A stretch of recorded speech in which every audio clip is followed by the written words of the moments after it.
Ni Samueli alisaidia sanduku la agano. Ni Samueli, wakati ng'ombe wamebeba hilo sanduku la agano, jamaa mmoja akaja akasaidia lisidondoke wakati ng'ombe wamepungua. Mungu alimpiga. Kwa nini? Sio nasomaga na ndiko wewe. Kwa nini alimpiga yule jamaa wakati anasaidia sanduku lisidondoke? Haikuwa kazi yake. Mungu atetewi. Mungu alitaka aoneshe kwamba kile kinachofanyika ndicho Mungu anataka kifanyike kwa wakati huo, wewe utulie. Kuna nabii mwingine akasema, mwambie mtu akasema, "Naomba unipige." Jamaa akasema, "Siwezi kumpiga nabii wa Bwana. Kwa sababu ukataka kunipiga mimi unakufa. Utaliwa na simba." Jamaa anatoka kaliwa. Sio, unanielewa? Mungu ni Mungu wa kweli. Kubali Mungu ashughulike na wewe, sio ushughulike na Mungu. Usifikiri kwamba unamsaidia Mungu. Kija hapo kimtumikia Mungu. Kuna wengine unakuta Baba, pokea sifa. Afu yeye mwenyewe anatengeneza kwa pokea sifa. Yaani mwenyewe ana raha zake ndani ya wimbo wa kiroho. Hivi anapokea nani sifa hapo? Sio, unanielewa ninachosema?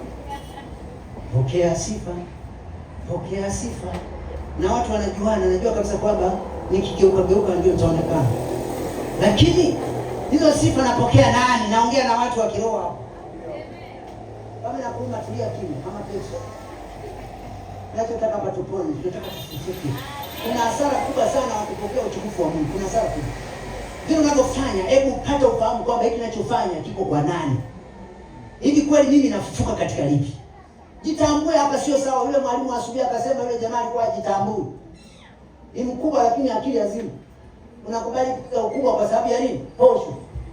Na kuna watu hapa wako tayari kujiuza kwenye sifa za watu. Watu wakushangilie, jamani, pokea sifa. Sasa siku hizi zimeanza, yaani alianza kidogo kiroho, sasa zinakatishwa zaidi. Hapo unajiuliza maswali ya mehama. Ungakuta mmoja amefunga na kitega. Huko amejifunga kimungu, yaani anafunga kama vibwebwe vya wale wanaocheza ngoma za mlimani. Unatafuta nini? Unatafuta watu hao. Na siku hizi mmoja angalia sana nyinyi waimbaji wenzangu, sawa? Bwana asifiwe sana. Si uimbaji wa zamani, kutoka uimbaji wa zamani, mimi nisema wa zamani, lakini bado Roho wa Mungu ananitumia. Hata hapa naimba. Haleluya. Watu wanapenda kutafuta sifa. Unaondoka kwenye uimbaji wa kumtumikia Mungu, sasa unaanza unakuta umetengeneza mitindo ya aina mbalimbali, sio kwa sababu ya kumtukuza Mungu, ni kwa sababu ya kumvuta watu wavutike. Ukiona watu wanafurahi ukitikisika vile vingine, basi unaona wakikulipa kesho unaongeza sana. Unajua umepotea. Unachotakiwa ni kutambua kwamba huko niliko siko Mungu alikonituma. Nikipona Mungu ananiinua upya. Mungu atasababisha watu waokoke kwa ajili yako. Mtu atasikia ukiimba anasema mimi leo naokoka. Sio mtu mpaka anasema makanisa haya Mungu atusaidie. Hapana.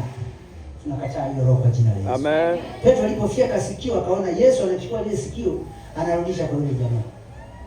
Ndio akasema okay, takufa mwenyewe. Na Yesu akasema ndicho nilichotaka nife mwenyewe kwa ajili yenu. Kwa sababu usihitaji wewe ufe kwa ajili yangu, nataka